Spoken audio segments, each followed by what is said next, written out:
Go back to Saturday. It was a really good win for us. All wins in the league are good wins. We had a lot of different things happen. Obviously, we had the fast start, which we were really pleased to get going quickly, especially when we had the ball first, because I don't think we've had the ball first yet this year. So that was good to get a quick start there. And then we had some adversity in the middle right before half, and they did some good things, I thought Missouri State did. And then the 3 points we had right before half, I thought gave us the momentum back. And then I thought we had a really dominant second half, and was really pleased with the way the guys came out in the second half. And we were able to get a lot of young guys in late, which always helps us. And so that'll moving forward, that's gonna be good. Especially, we lost another one. We lost Dan, confirmed yesterday with an ACL. So awful for Dan. I thought he was playing at an all-conference caliber rate, and sick for him. But he'll join the list of the guys doing their rehab, and he'll be back better than ever. And we'll patch things up and go from there. So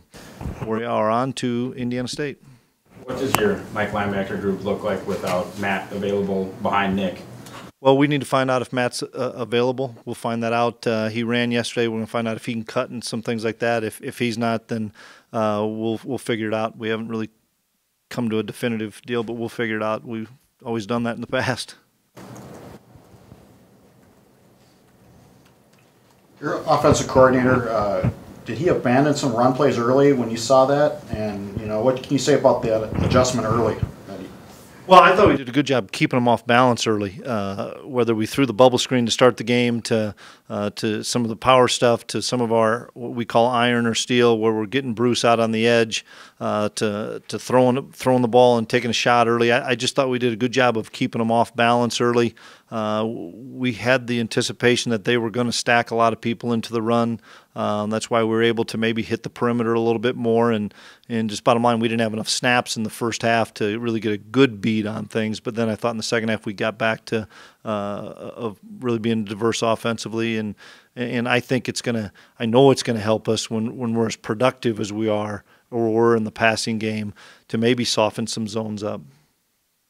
Quarterback's up about 14 points in completion percentage from last year. What can you attribute that to? Well, he's better. For starters, I mean, he's a redshirt junior.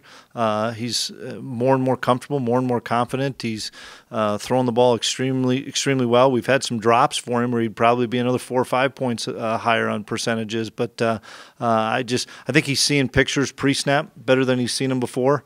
And guys are running really good routes, and we're calling plays to give him a chance to be successful, and he's doing a nice job of getting us out of certain plays, and we had a couple of run plays called where he audibled and checked it to throwing the ball out to RJ because he saw some man coverage. And when you're playing a soft corner, I think that's as good as a run, throwing it out to RJ out there. And so I just think Easton is managing the game really well. Is an 0-4 Indiana State team kind of deceiving because of their record and how many close games they played this year? Yeah, without question. And Eastern Illinois, they should have won those last play of the game. Liberty, they had a field goal blocked, and then they played Tennessee and Illinois State. But they're doing some good things. They have some talented guys on both sides of the ball. It's a new coaching staff that I have a ton of respect for. I know some of their members of their staff, and they're playing at home for the first time since August 31st, so they're going to be excited to play at home. So it's another Valley game, and you've got to be ready to play. Did you guys come out fine health-wise outside of Dan? Outside of Dan, we were in good shape, yeah. Having Grant now as a linebackers coach, and I'm guessing, do they run the same system you guys do? They do not. They're in a different system defensively. Any advantage that Grant knows this system very well? Oh, absolutely. You bet. There's a big advantage that Grant being there and knowing some of our checks, knowing some of our adjustments, knowing a lot of things, whether it's offense, defense, or special teams. He'll have his hands full. I'm sure both sides of the ball will want to get some information from him in special teams. And Grant's a heck of a football coach and a bright mind. And we still have to execute on the field to be successful. Chris, 2 years ago, this is where Easton made his debut. Reflections of what do you remember of that week of leading up to Indiana State, now heading back? Well, that was an interesting week, to say the least, when we lost Carson and we were going with the redshirt freshman we didn't know a lot about. We felt pretty confident in, and we were coming off games where we hadn't played great defensively either, so we were kind of at a crossroads, and we really challenged the guys, and I know that we ran the football extremely well that week, with the running backs as well as Easton, and we started to play a little bit better defense from the Indiana State game on, but I know to bring back some good memories for him because that's where he kind of started his career, and it's amazing to think how long ago that was. And I keep reiterating this kid's only a junior, and he keeps getting better and better. Do you think RJ is one of the most underrated players in the league? I think he's one of the best receivers in the league. Bottom line, I really do. I mean, the kid does everything for us, from catching the football to blocking to running great routes, and I think he's a really difficult matchup for people. Do you feel like it's important for you guys to get the receivers that aren't RJ and Shep a little more involved in the offense? It's still taking what the defense gives them, and that's the thing is when you're going to tip your coverage and leave the backside receiver open. That was always Zach Vra when Carson was playing, and even when Brock was playing a little bit. So that's the shortest throw too. It's the easiest throw. It's the shortest throw, and that's what we saw on Saturday, more so than anything else of whether you're getting other people involved or not. That was the throw that was open, and that's where RJ was. We threw it to Dallas. Unfortunately, we jumped off sides in the same situation, same position, and Dallas happened to be in the game. So it's all dictated on where the coverage tilts to. When you recruit receivers, do you tell them, we're going to run the ball first and we're going to throw it 20 times a game? You're not throwing it around the field. Do you tell them that up front and say that? I think they know it. I think they can see it, but we also tell them you're going to get a lot of man coverage. And you're not going to see bracket coverage. You're not going to see tilted coverage. If you can win one-on-one matchups, you're going to have great success.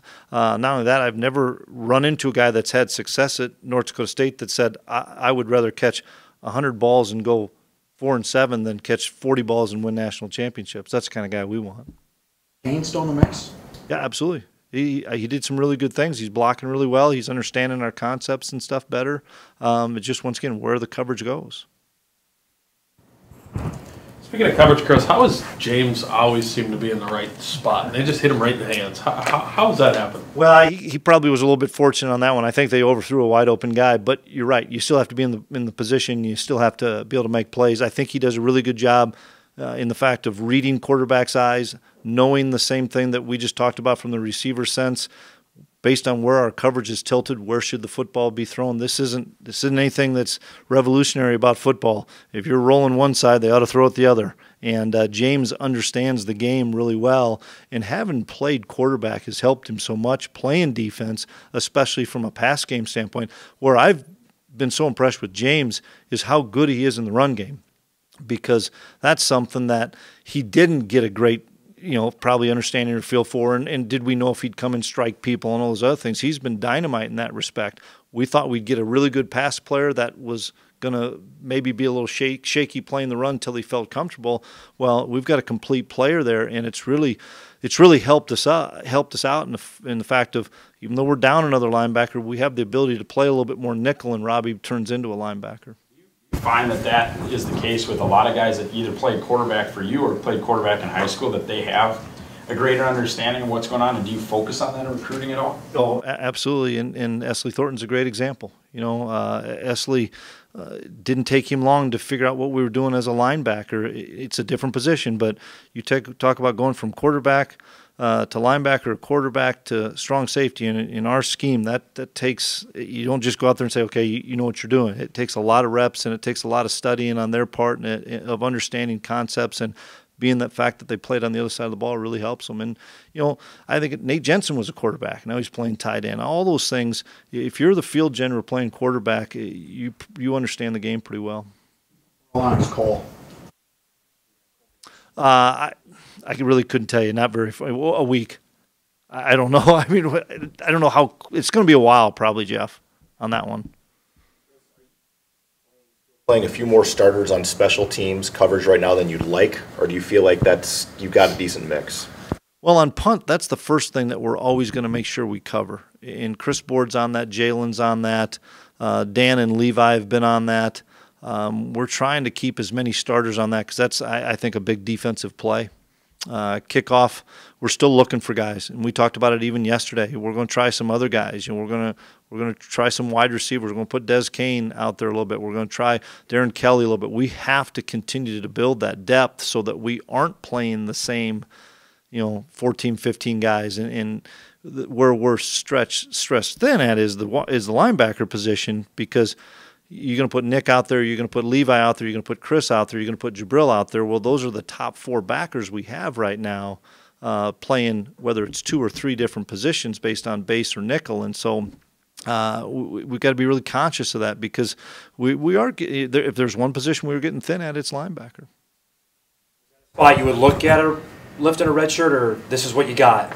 Well, we need to see. Merck's coming along, and Merck's doing some really good things on special teams. We have to learn a little bit more about Bo Pauly. We're going to do some competition things this week within practice for the Bo Paulys, the Ross Kennelys, that we need to get a look at, that we typically maybe wouldn't do some contact stuff on Tuesday. We're going to with those guys, with some younger players, a couple of freshmen in that crew, just to see, is there a guy that can help us these next 7 games minimum, that it would be worth maybe pulling a red shirt. I don't have a specific name for you. That's why we're going to do a competition drill. Starting a redshirt freshman at quarterback, does that get your attention, knowing that he's kind of replacing a guy that was there the past couple of years? Well, they're playing 2 guys, and one of them's an older guy, if I recall, right? And so I'm not sure which guy they're going to play, because they both have played in a couple of those games. And so in the Liberty game, they were really good. And so whichever guy plays, I don't see the system changing much. And I know Jeff Heklinski is the offensive coordinator, and Jeff's a really good football coach, and Jeff's going to put his quarterbacks in position to be successful. I don't think they're going to change a lot based on which quarterback it is. See the replay of the targeting call? Yeah, we got confirmation it was an incorrect call. Chris, I know you've been wanting to get an FBS game. You get another home game for 2018. Your thoughts on 7 home games but no FBS game? Yeah, obviously that would be the first goal, to play the FBS game. But if that couldn't happen, and I know that Jeremy and Matt dialed everybody up, it didn't happen. And so the next best thing was to try to find a way to get a 7th home game, or get another home game, because Jeremy and Matt would be able to tell you better. I don't know how many other home and away dates were available without stretching into the 20s because of our schedule being locked in 19 and stuff. So I'm excited for our fans to be able to have 7 home games. I'm excited for our seniors and stuff to be able to have that 7th home game. And I know this, in talking to Jeremy and talking to Matt, that's been a long process that we've run into some roadblocks when we thought we'd have somebody, and we're just fortunate now as you get into October that you were going to get stuck with a Division II game, and that was my bigger fear, was to get stuck with a non-counter game. 7 penalties a game, is that too many? Is that okay? Is that what's your? Well, I was frustrated with a couple of false starts. We have to clean up the false starts, and we had a few of those. Take Cole's penalty out. That wasn't a penalty. We had one on kickoff return that we can't have happen because those things flip field positions. But any penalties too many, Mike. But we can't have if we have a pass interference, we have a holding or something like that, tight in the line of scrimmage, I think you could call it about every play, either side of the ball. The aggressive penalties, but at the mental errors, we have to clean up without question.